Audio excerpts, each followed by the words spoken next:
Hello everyone, welcome back. तो last video में हम लोगों ने फीचर्स के 2 पॉइंट कवर कर लिए थे।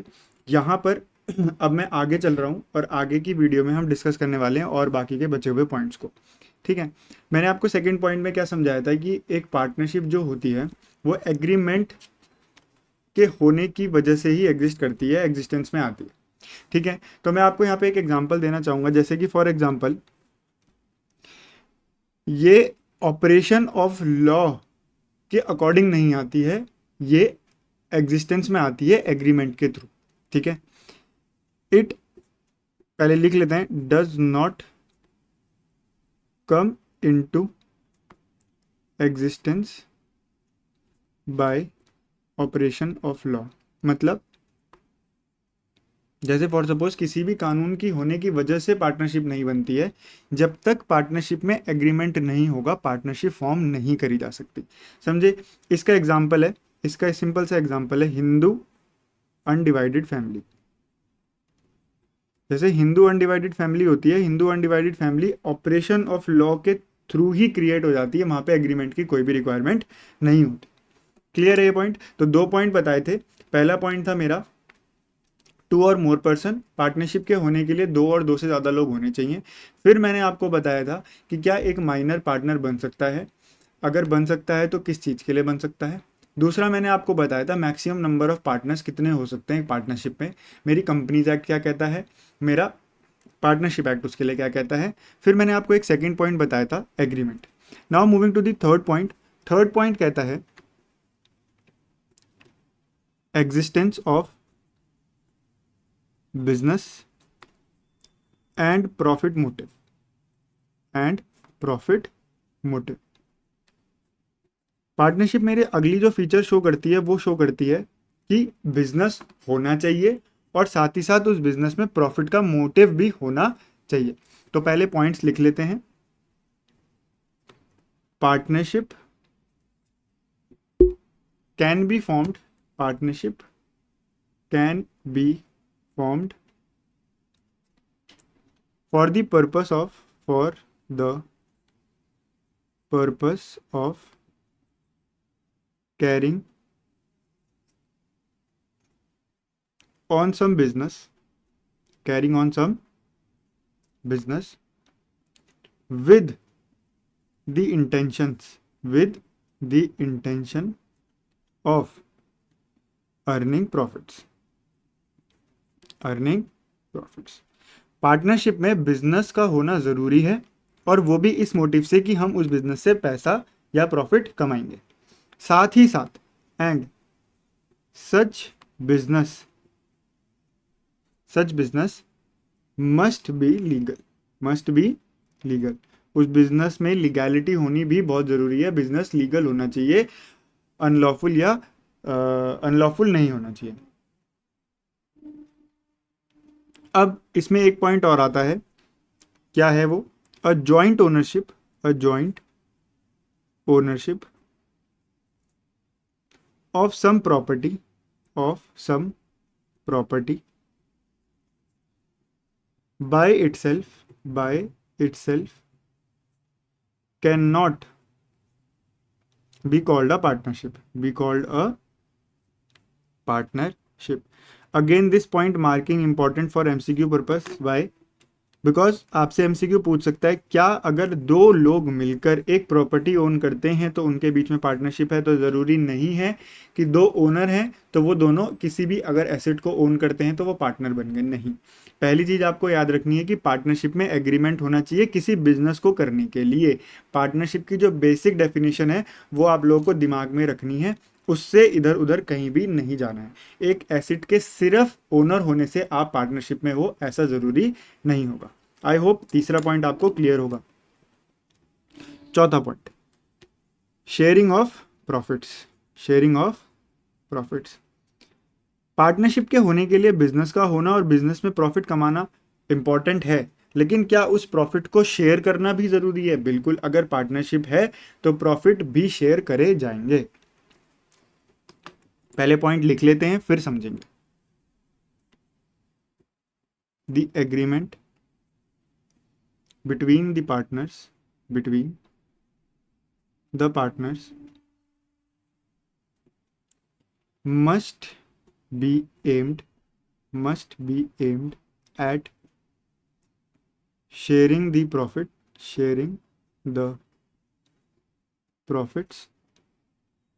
of the business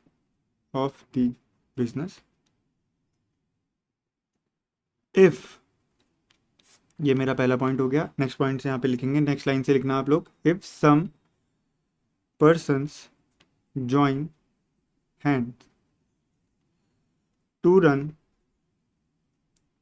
some charitable activity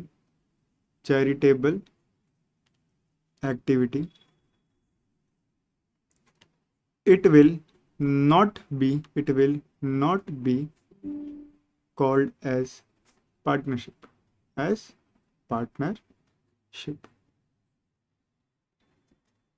clear है? ये मेरा ए पॉइंट हो गया, ये मेरा बी पॉइंट हो गया।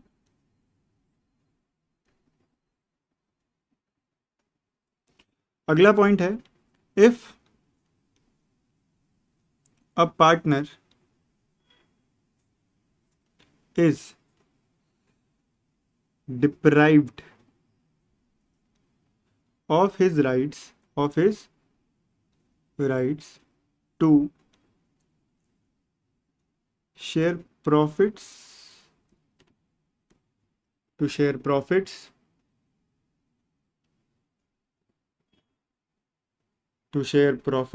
of the business। मैं इतना स्लो इसलिए लिख रहा हूँ ताकि आई होप आप भी साथ साथ कॉपी कर रहे हो। He cannot be called as partner.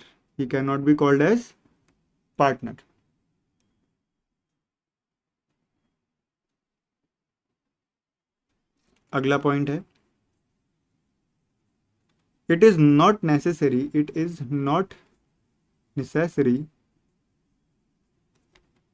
that all partners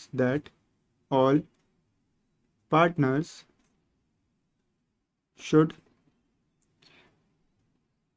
share the losses also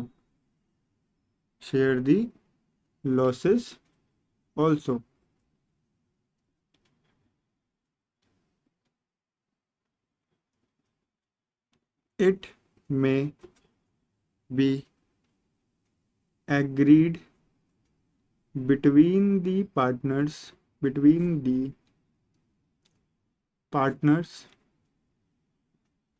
that one or more of them shall not be liable for losses।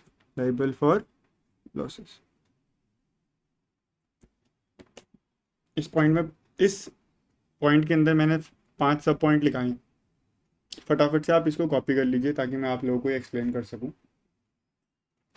पहला पॉइंट क्या है, पार्टनरशिप में एक फीचर ये भी होता है कि प्रॉफिट शेयर होने चाहिए। ये प्रॉफिट की बात करता है, ठीक है। इसको मैं इसलिए अभी हाईलाइट कर रहा हूं कि लास्ट तक आते आते आपको इस पॉइंट का इंपॉर्टेंस समझ आ जाए। सबसे पहले, the agreement between the partners must be aimed at the sharing of profit of the business. सबसे पहले पार्टनर्स के बीच में ये एम होना चाहिए कि वो जो भी बिजनेस करेंगे उससे प्रॉफिट जो भी आएगा उस प्रॉफिट को आपस में शेयर करेंगे। क्लियर है? तो पार्टनरशिप एक फीचर शो करती है कि एग्रीमेंट एम करे प्रॉफिट शेयरिंग की तरफ। अगर कोई पर्सन, ध्यान से सुनिएगा, ये point important, again MCQ purpose के लिए अंदर से पूछ सकते हैं कि अगर कोई पर्सन आपके साथ मिलकर कोई चैरिटेबल एक्टिविटी करना चाहता है, चैरिटेबल एक्टिविटी मतलब जिससे कोई भी प्रॉफिट नहीं आएगा, टू हेल्प अदर पीपल, कोई भी चैरिटेबल पर्पस के लिए अगर वो आपके साथ आए तो उसको पार्टनरशिप नहीं बोलेंगे, not be called as partnership. Partnership होता ही धंधा है, उसमें प्रॉफिट होना ही चाहिए, कोई भी चैरिटेबल काम नहीं हो सकता। क्लियर? फिर पार्टनर को लेके बोला जा रहा है कि अगर पार्टनर से उसका प्रॉफिट का राइट ही छीन लिया गया तो उसको पार्टनर ही नहीं कहेंगे। पार्टनरशिप में प्रॉफिट की शेयरिंग जरूरी है, और अगर किसी पार्टनर को प्रॉफिट शेयर नहीं किया जा रहा, दैट मीन्स वो पार्टनर नहीं है। Clear? It is not necessary that all partner should share the losses also. ये भी जरूरी नहीं है कि अगर लॉस हो रहा है तो वो सारे पार्टनर्स में बटेगा, लेकिन प्रॉफिट सब में बटना चाहिए। पार्टनरशिप बोलती है प्रॉफिट सब में बंटना चाहिए, अगर प्रॉफिट नहीं बट रहा है तो वो पार्टनर नहीं है। लेकिन अगर लॉसेज हैं ऑन दी अदर एंड तो जरूरी नहीं कि लॉसेज सब में बांटे जाए। It may be agreed between the partners that one or more of them shall not be liable for losses.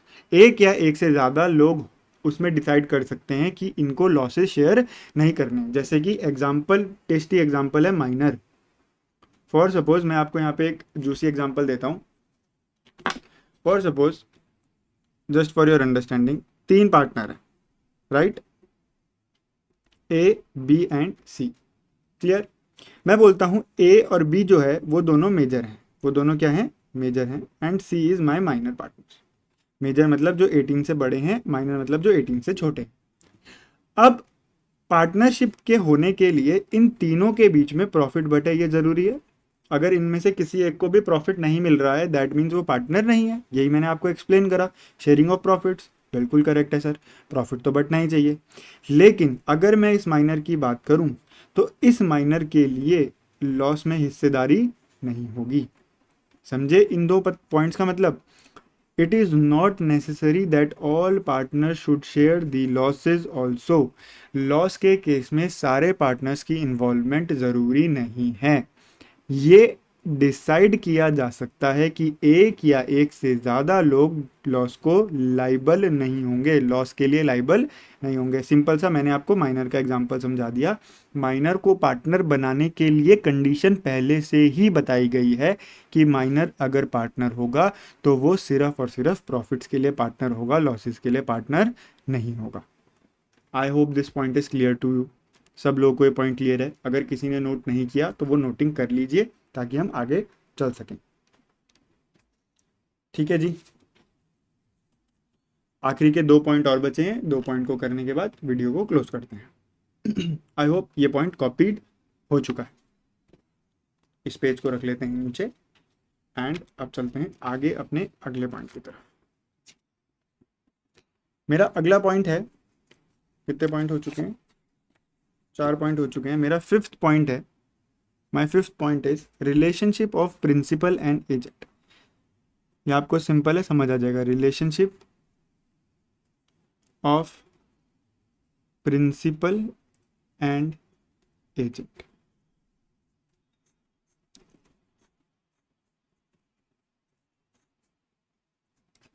पहले एज यूजुअल लिख लेते हैं फिर समझेंगे। Each partner is an agent as well as a partner in the firm। इनको off कर दीजिए, of the form. Now agent क्यों है? An agent because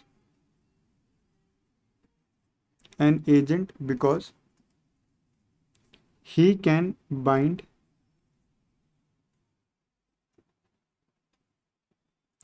the other partners by his act। यहाँ पे पार्टनर नहीं होना चाहिए, यहाँ पे इसको रिप्लेस करके यहाँ पे प्रिंसिपल लिख दीजिए। I am so sorry, principal लिख दीजिए। By his act and a principal because he himself can be bound by the acts of the other partners।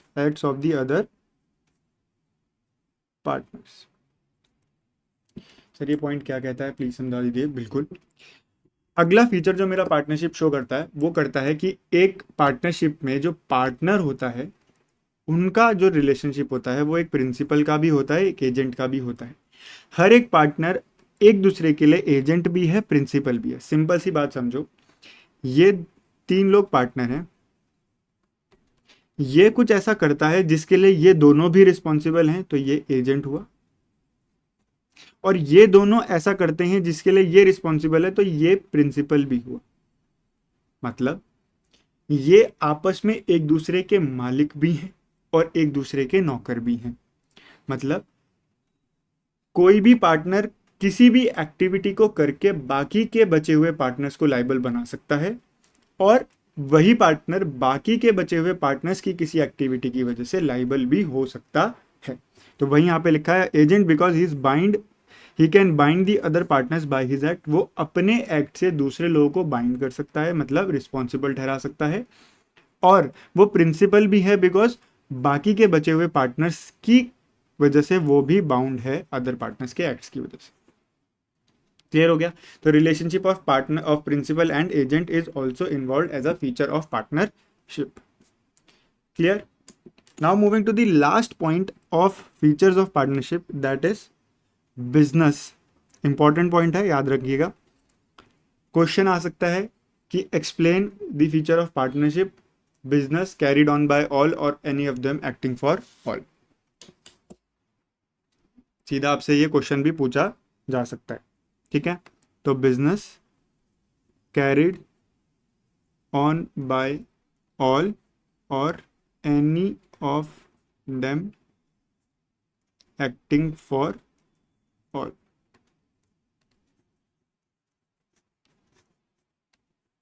I hope आपको फीचर्स अच्छे से समझ आ गए होंगे। स्लो एंड स्टडी है, रेगुलर क्लासेस हैं, सारा डिटेल्ड आपको यहाँ पे मिल जाएगा। घबराने की कोई दिक्कत नहीं है, चाहे वो क्वेश्चन प्रैक्टिस हो, चाहे वो डिटेल्ड नोट्स हों, सब कुछ मिल जाएगा। डिस्क्रिप्शन बॉक्स में एक टेलीग्राम का चैनल है, उस चैनल को जाकर आप सब्सक्राइब कर लीजिए, ज्वाइन कर लीजिए।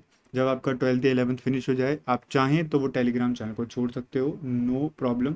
लेकिन बाय दैट टाइम आप टेलीग्राम को ज्वाइन कर लीजिए। कुछ भी इंपॉर्टेंट अपडेट्स, कुछ भी नोट्स, कुछ भी क्वेश्चन मेरे को अगर लगता है आप लोगों को कराना है, तो आपको टेलीग्राम पे पहले एंड फॉरमोस्ट अपडेट दे दिया जाता है। ठीक है, तो रही प्रमोशन की बात। चलते हैं वापस अपनी क्लास की तरफ। अगला पॉइंट जो मैंने बोला वो है business carried on by all or any of them acting for all. इसका मतलब it means that each partner can participate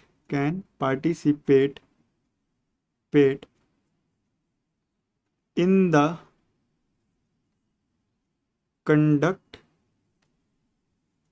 of business, and each partner is bound by the acts of other partners in respect to the business of the firm।